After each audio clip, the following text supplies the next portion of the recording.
tester. C'est là qu'on voit ce qu'il y a vraiment au fond de toi. Est-ce que tu as appris à se gouverner soi-même? Puis on pourrait dire, good job, Joseph!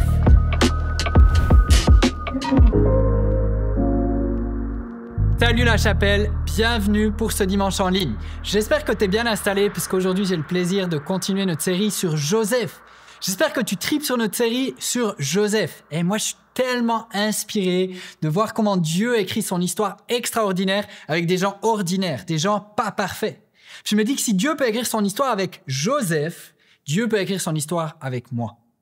Aujourd'hui, on poursuit l'histoire de Joseph. Je vous rappelle le début. Joseph rêve. Il n'est pas trop aimé par ses frères veulent le tuer. Finalement, ils sont super gentils, le vendent comme esclave et Joseph finit en Égypte. Puis là, il y a comme un break dans l'histoire au chapitre 38 et l'histoire reprend au chapitre 39 et c'est ce qu'on va lire ensemble maintenant. On lit ensemble Genèse 39 à partir du verset 1.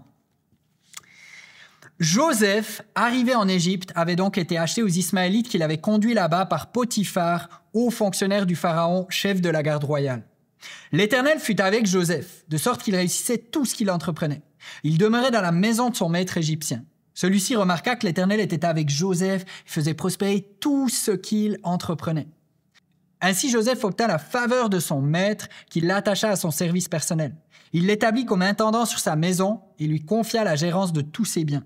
À partir de ce moment-là, l'Éternel bénit la maison de l'Égyptien à cause de Joseph. Sa bénédiction reposait sur tout ce qu'il possédait, dans sa maison comme au champ. Alors Potiphar laissa tout ce qui lui appartenait entre les mains de Joseph. Il ne s'occupait plus de rien, sauf de ses repas. Joseph était un bel homme ayant un beau visage. Après ces événements, la femme de son maître porta les yeux sur lui et lui dit « Couche avec moi ». Mais il refusa et dit à la femme de son maître « Mon maître ne me demande compte de rien dans la maison. Il m'a confié tous ses biens. Lui-même n'a pas plus d'autorité que moi ici et ne m'a rien interdit, excepté toi, parce que tu es sa femme. Comment commettrais-je un acte aussi mauvais et pécherais-je contre Dieu ?» Jour après jour, elle revenait à la charge. Mais Joseph ne voulut pas l'écouter, refusant de coucher à côté d'elle et d'être avec elle. Un certain jour, Joseph était entré dans la maison pour faire son travail. Aucun domestique ne se trouvait là. Alors elle l'agrippa par son vêtement en disant « Couche avec moi !» Mais il lui abandonna son vêtement entre les mains et s'enfuit dehors. Quand elle vit qu'il s'était enfui dehors en lui laissant son vêtement entre les mains, elle se mit à crier pour appeler ses domestiques, puis elle leur dit « Voyez cela! Il nous a amené un Hébreu pour se jouer de nous. Il est venu vers moi pour coucher avec moi, mais j'ai crié très fort. Quand il a entendu que je poussais des cris pour appeler à l'aide, il a abandonné son vêtement à côté de moi et s'est enfui dehors. » Elle garda le vêtement de Joseph à côté d'elle jusqu'au retour de son mari à la maison. Alors elle lui raconta la même histoire. « L'esclave hébreu que tu nous as amené, dit-elle, est venu vers moi pour se jouer de moi. Mais quand je me suis mise à crier pour appeler au secours, il a abandonné son vêtement à côté de moi et s'est enfui dehors. » Quand le maître de Joseph entendit le récit de sa femme qui lui disait « Voilà comment ton serviteur s'est comporté envers moi », il se mit dans une grande colère. Il fit saisir Joseph pour le jeter dans la maison d'arrêt où étaient détenus les prisonniers du roi. Ainsi Joseph demeura dans la prison. Mais l'Éternel fut avec lui et lui témoigna sa bonté. Il lui fit gagner la faveur du commandant de la prison. Il y en a, t'es connecté à la chapelle pour une première fois, puis t'as cru le mensonge que la Bible est plate, que c'est un livre poussiéreux. Bro, si t'as lu l'histoire de Joseph du début à la fin, tu sauras que c'est un scénario digne d'une série Netflix. Dans ce chapitre, il y a de l'action, il y a plein d'affaires qui se passent. Mais une chose qui ressort, c'est que Joseph est solide dans ses bottines. Regardons ça de plus près. Le titre de mon message, c'est « L'intégrité révélée dans l'épreuve ». L'intégrité, c'est quoi? Tout d'abord, je vais vous dire ce que l'intégrité n'est pas. OK.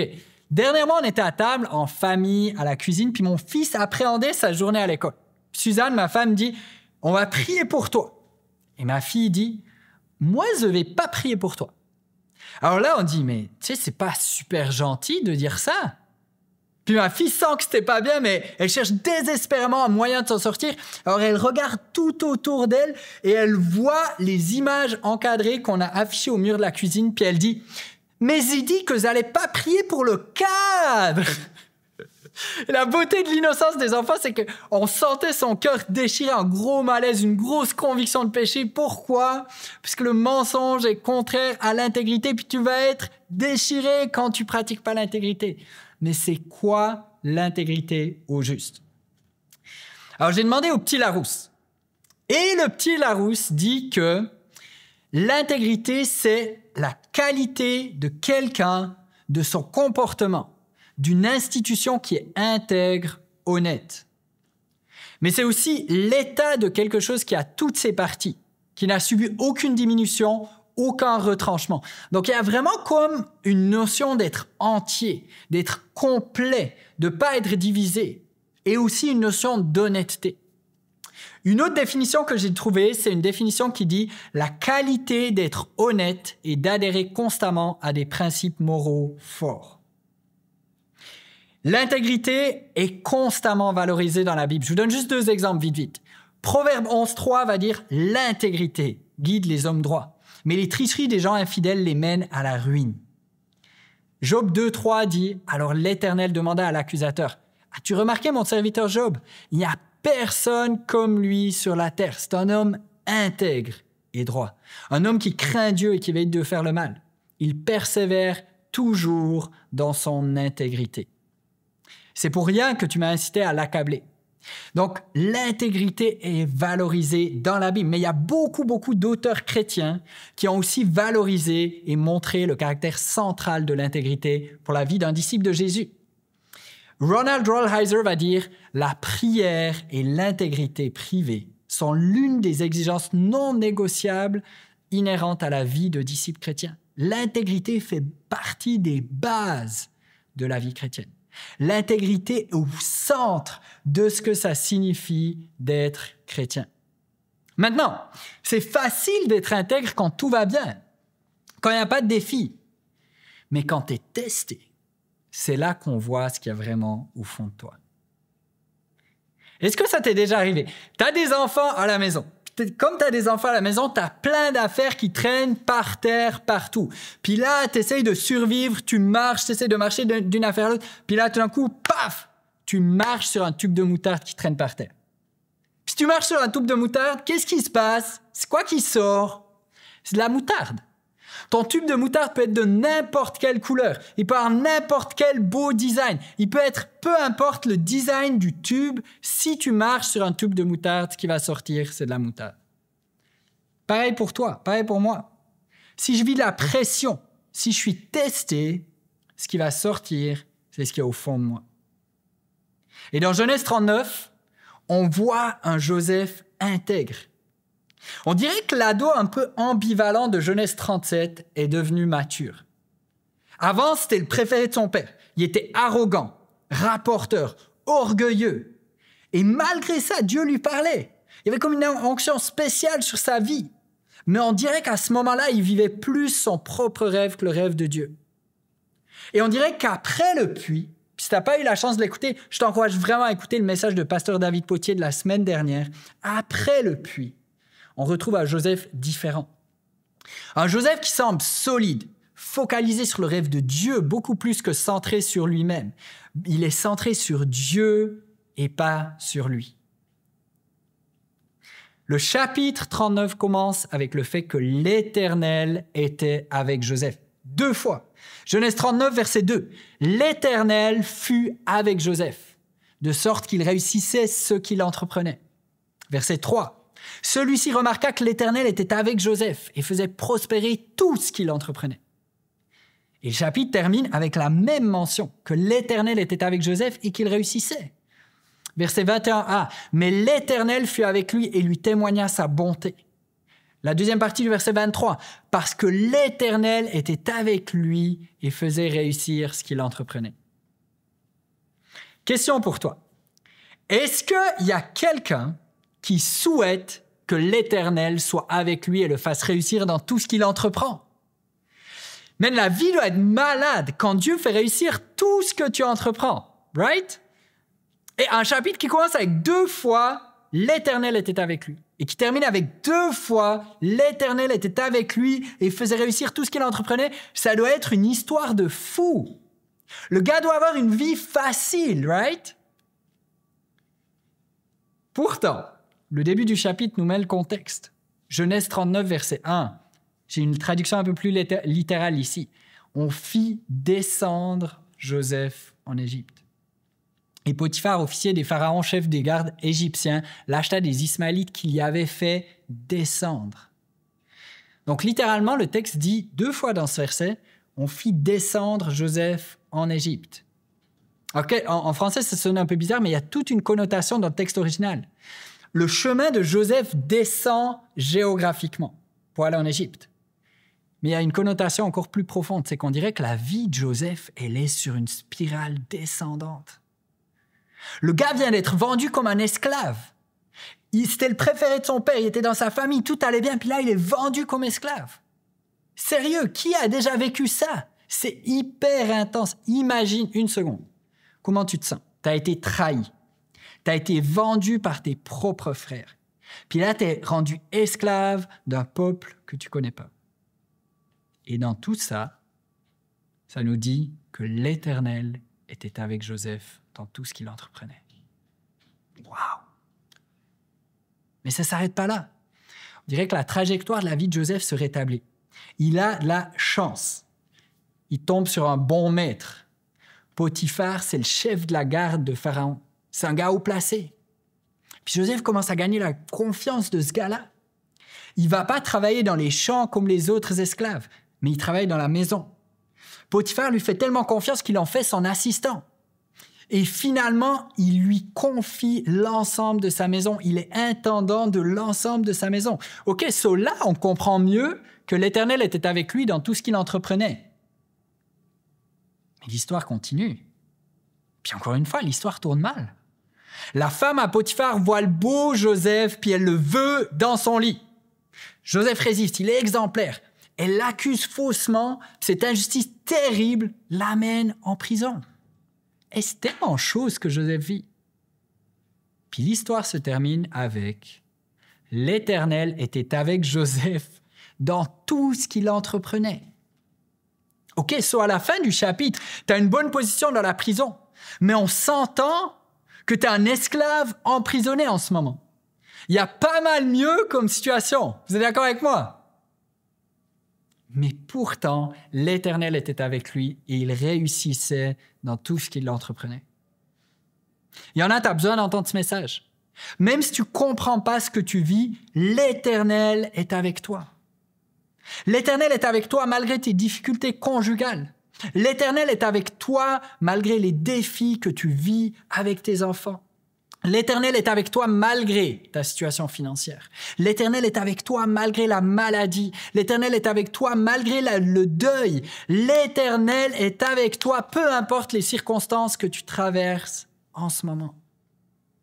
L'Éternel était avec Joseph. Ce passage nous dit 4 fois que l'Éternel était avec Joseph. Et pourtant, même si Dieu était avec lui, son intégrité va être testée. Et laisse-moi juste te dire, le test ne signifie pas l'absence de Dieu. Il y en a, tu vis des difficultés en ce moment, puis tu te demandes, mais pourquoi Dieu permet ça? Il y en a, tu as tout abandonné pour suivre Dieu, puis tu t'attendais vraiment, mais alors vraiment, vraiment pas à ce que ce soit aussi tough. Mais laisse-moi te dire, le test ne signifie pas l'absence de Dieu. Le test signifie que Dieu t'aime assez éprouver ton caractère. Rick Warren a dit ceci, il a dit « Dieu s'intéresse davantage à ton caractère qu'à ton confort. Dieu s'intéresse davantage à rendre ta vie sainte qu'à la rendre heureuse. » Je vais juste la relire. « Dieu s'intéresse davantage à ton caractère qu'à ton confort. Dieu s'intéresse davantage à rendre ta vie sainte qu'à rendre ta vie heureuse. » La foi de Joseph, l'intégrité de Joseph est testée. Alors regardons maintenant ensemble à 2 tests auxquels Joseph fait face. Le premier test, c'est le test de la tentation. OK, dans Genèse 39, verset 6, ça nous dit « Joseph était un bel homme ayant un beau visage ». Littéralement, ça dit « Joseph était bien bâti Et il avait un beau visage. Dans tout ce qui va bien pour Joseph, il y a un enjeu. Joseph est trop beau. OK, moi, j'ai demandé à ChatGPT, j'ai dit, ChatGPT, sur la base de Genèse 39, verset 6, peux-tu juste me faire une image de Joseph?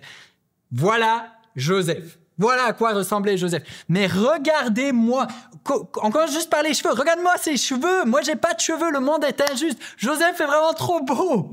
Et il est tellement beau que la femme de son maître Potiphar commence à vraiment s'intéresser à lui. Verset 7. Après ces événements, la femme de son maître porta les yeux sur lui et lui dit « Couche avec moi ». OK, on s'entend que c'est direct. Il n'y a pas de nuance.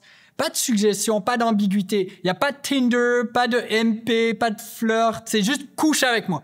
La tentation est là, directe. Puis Joseph est loin de tout. Il est loin de sa famille, loin de son village. Il n'a rien à perdre, pas de réputation à défendre. Il est esclave. Et en plus, personne ne serait au courant de ce qui se passe. Et en plus, il pourrait raisonner en lui-même puis dire « Man, j'ai subi tellement d'injustice. Je peux bien passer un bon moment. Personne ne le saura. » Dans ce moment de tentation intense, qu'est-ce que Joseph va faire? Verset 8. Mais il refusa. Il dit à la femme de son maître, « Mon maître ne me demande compte de rien dans la maison. Il m'a confié tous ses biens. Lui-même n'a pas plus d'autorité que moi ici et ne m'a rien interdit, excepté toi, parce que tu es sa femme. Comment commettrais-je un acte aussi mauvais et pécherais-je contre Dieu? » OK, c'est quand même drôle quand tu regardes. La femme de Potiphar couche avec moi. Puis Joseph répond avec une dissertation. Il est là, intro. Mon maître ne me demande compte de rien dans la maison. Point 1, point 2, point 3, conclusion. Ça peut paraître marrant, mais sa réponse élaborée, ça nous montre pourquoi il résiste à la tentation. Pourquoi Joseph se bat pour son intégrité? Premièrement, Joseph a la confiance de Potiphar et il ne veut pas la briser. Joseph ne veut pas attaquer la confiance de quelqu'un. Joseph est droit dans ses bottines. Joseph est honnête. Mais deuxièmement, Joseph ne veut pas offenser Potiphar. Joseph respecte cet homme-là, même qu'il est son esclave, mais il ne veut pas l'offenser. Troisièmement, Joseph respecte la femme de Potiphar. By the way, il y en a qui justifient un adultère par l'amour, mais on s'aime tellement. C'est pas vrai. Laisse-moi te dire, c'est le désir. C'est parce que le vrai amour voit plus loin. Je t'aime tellement que je veux pas détruire ton mariage. Je t'aime tellement que je vais prendre la distance. Puis il y en a en ce moment, tu vis une histoire amoureuse, puis tu sais que c'est pas juste. Puis je crois que tu as juste besoin d'entendre que le désir n'est pas le vrai amour. Donc Joseph a plusieurs raisons de se battre pour son intégrité. Mais j'aimerais te dire qu'il y en a une qui les dépasse toutes. C'est quoi la raison principale pourquoi Joseph se bat pour son intégrité? La raison principale vient tout à la fin, à la fin du verset 9.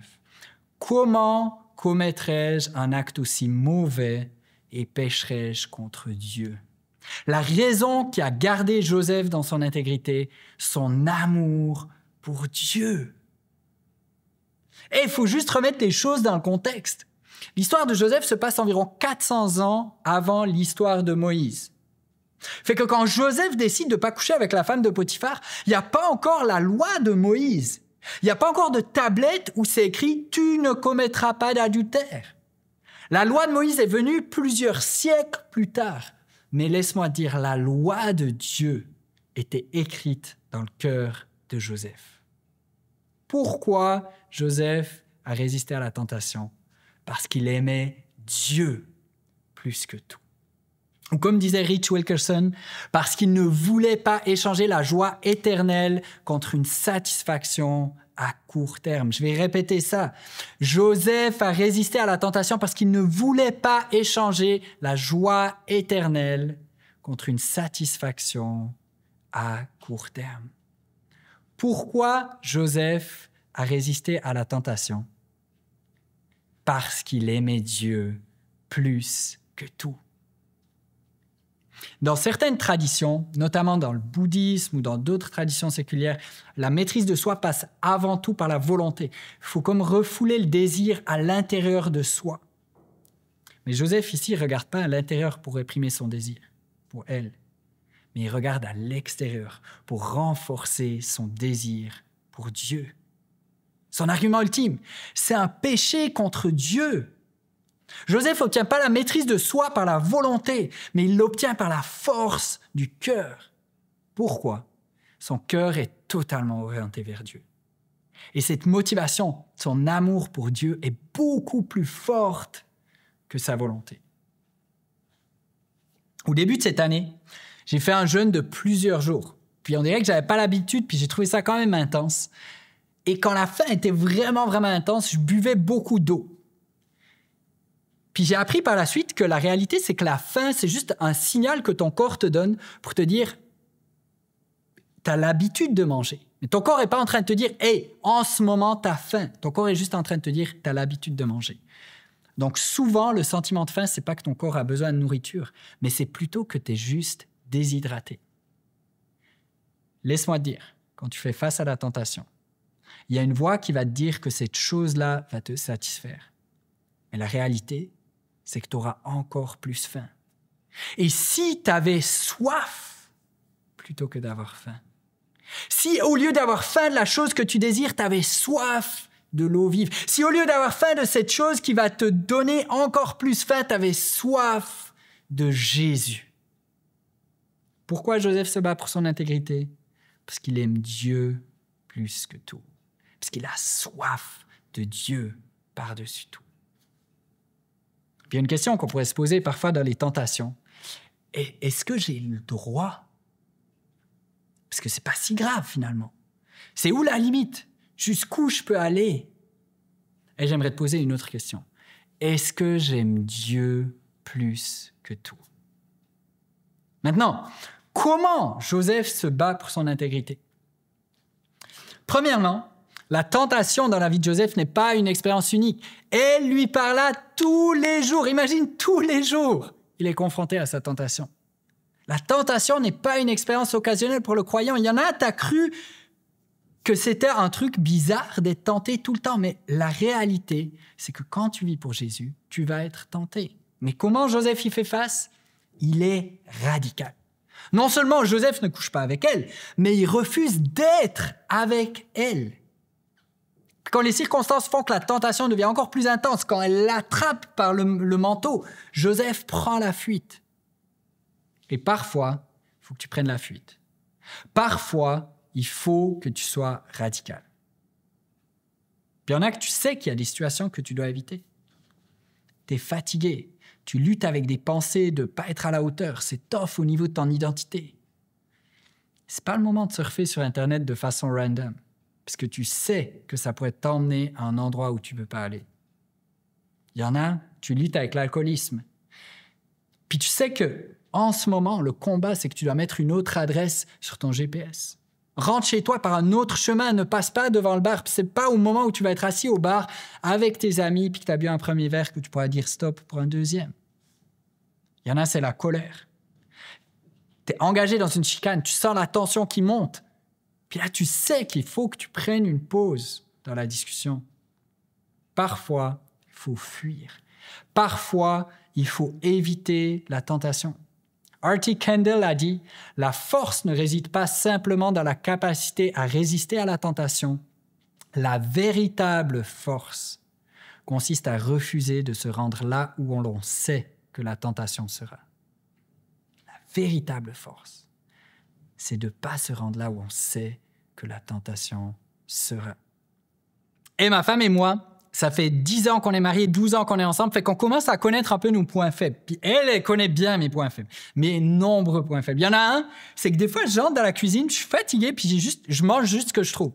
Fait que des fois, je mange des affaires qui étaient prévues pour les enfants, puis ça fait des histoires, c'est pas le fun. Donc imagine, ma femme fait des super bons muffins au chocolat. Donc imagine, elle cuisine un muffin au chocolat pour la fête de ma fille. Puis elle me dit, hey, tu fais un muffin au chocolat, mais s'il te plaît, ne le mange pas, ok? Ne le mange pas, garde-le pour la fête de notre fille.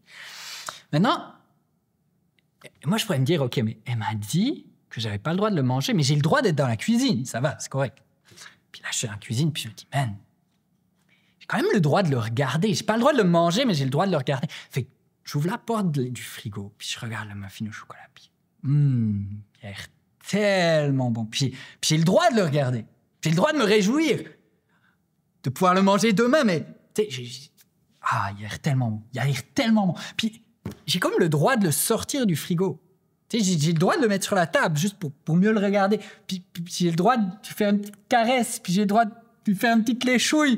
Puis j'ai le droit de... Puis je coupe un petit morceau. Puis c'est pas au moment où le muffin au chocolat est à 1 centimètre de ma bouche que je vais dire stop. Il y en a, faut juste que tu sortes de la cuisine. Il y en a, faut juste que tu n'ouvres pas la porte du frigo.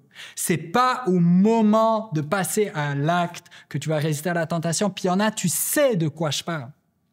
Tu vis des tentations sexuelles. Tu sais que tu dois déposer ton téléphone. Tu sais que tu dois mettre un filtre. Tu sais que tu dois être redevable. C'est quoi ta nourriture digitale? Est-ce qu'il y a des affaires auxquelles tu devrais te désabonner? Parce que c'est pas de la bonne bouffe pour toi. Nourris-toi de Dieu. Joseph a passé le test de la tentation. Puis ce test l'a préparé à ce que Dieu avait prévu pour lui. Saint Ambroise va dire que ce qui a permis à Joseph de gouverner l'Égypte plus tard, c'est qu'il ait appris à se gouverner soi-même. Puis on pourrait dire, « Good job, Joseph!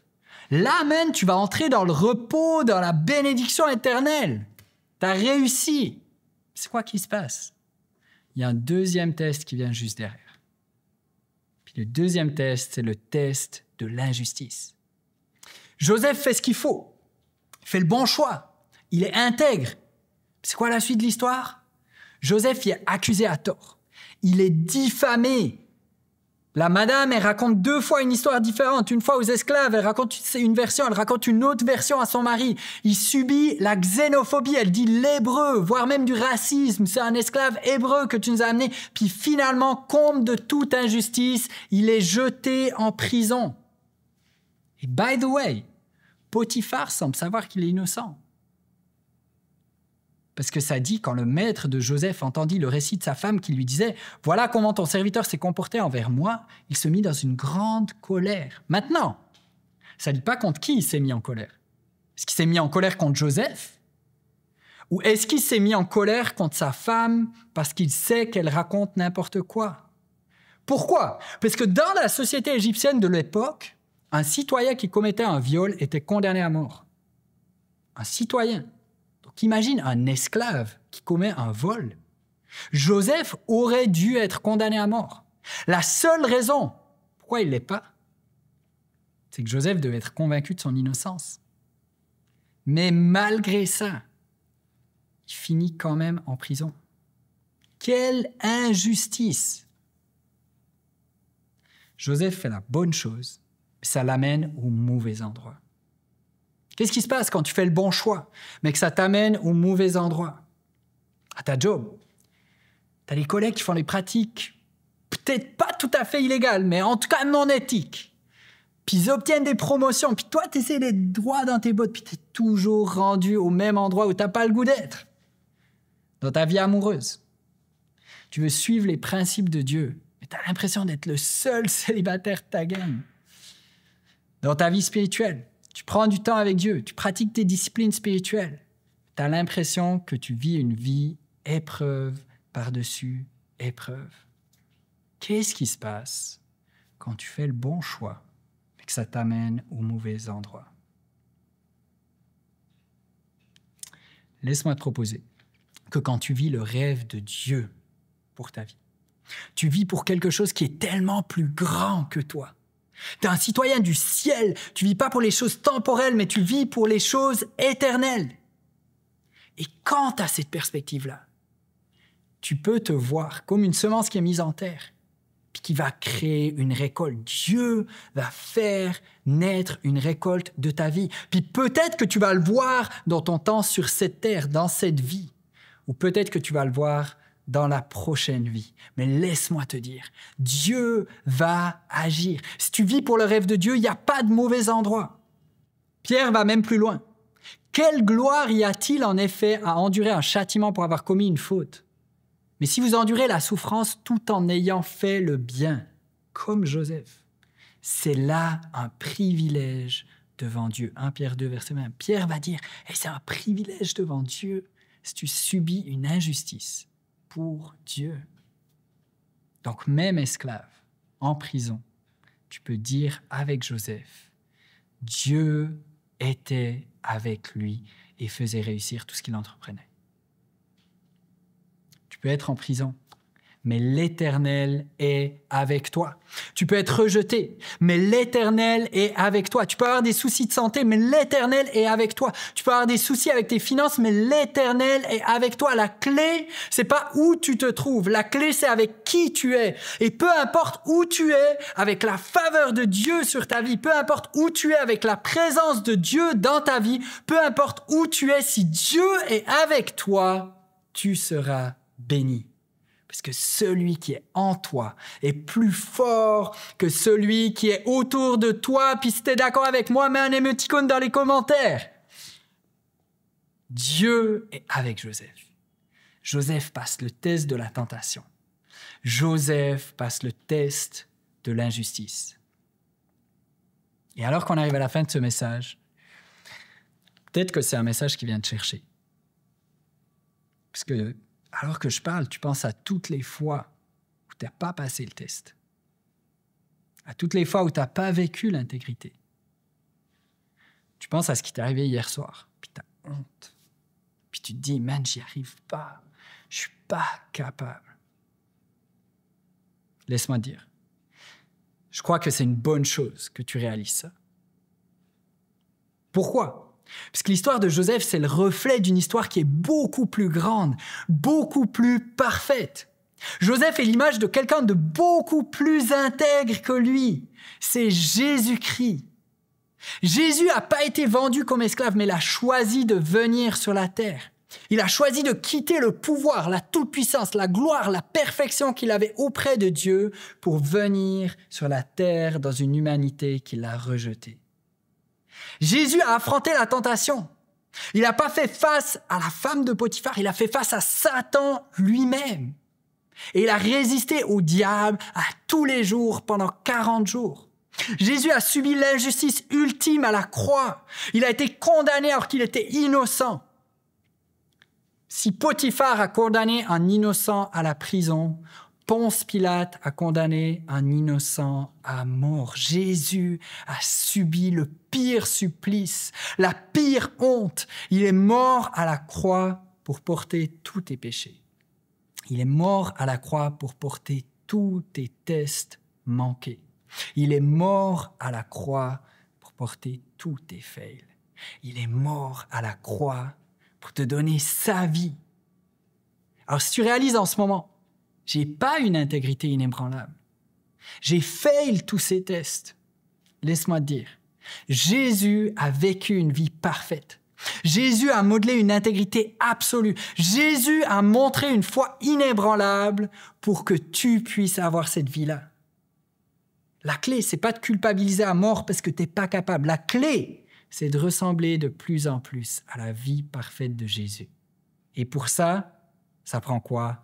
Ça prend d'être avec Jésus, pour devenir comme Jésus, pour faire ce que Jésus faisait. Je t'invite à t'engager avec moi pour vivre une intégrité inébranlable. Pas parce qu'on est bon, parfait et capable, mais parce que Jésus a vécu une vie parfaite à notre place. Prions ensemble. Seigneur mon Dieu, merci. Merci parce que toi, tu as passé les tests. Merci parce que tu as passé le test de la tentation. Merci parce que tu as passé le test de l'injustice. Tu as subi une injustice qui est terrible. Alors que tu méritais la gloire, les honneurs, l'adoration, tu as été crucifié. Tu as subi la mort qui est la pire honte à cette époque-là. Tout ça par amour pour nous. Tout ça pour pardonner toutes les fois où nous on a fait. Pour toutes les fois où notre intégrité était pas du tout inébranlable. Merci Jésus. pour ce miracle que tu as fait à la croix. Seigneur, je te demande pardon pour toutes les fois où je ne t'ai pas honoré avec ma vie. Je te remercie parce que tu as payé pour moi à la croix. Et merci parce que ta vie parfaite, je peux la voir, je peux la prendre. Alors Seigneur, je te prie que tu viennes renouveler ma dédication à une vie d'intégrité inébranlable. Pas parce que je suis parfait, mais parce que tu es parfait. C'est en ton nom, Jésus, que j'ai prié. Amen. Amen. La chapelle, merci d'avoir écouté ce message. Puis je t'encourage cette semaine. Je t'encourage à poursuivre une intégrité inébranlable. Pas parce que tu es capable, mais parce que Jésus l'a fait à ta place. Alors la clé, c'est juste de te rapprocher de lui. D'être avec Jésus, pour devenir comme Jésus, pour faire ce que Jésus faisait. Remplis ta vie de Dieu. Remplis ta perspective de Jésus. Et c'est ça qui va transformer ta semaine. Alors, je te souhaite une super belle semaine. Puis nous, on se voit bientôt. À la prochaine. Hey, merci d'avoir été avec nous pour ce message. Si tu as besoin d'accompagnement spirituel ou de parler avec un pasteur, s'il te plaît, écris-nous. On est là pour t'écouter, répondre à tes questions et prier avec toi. Les infos pour toi sont sur l'écran en ce moment. Passe une super semaine. À très bientôt.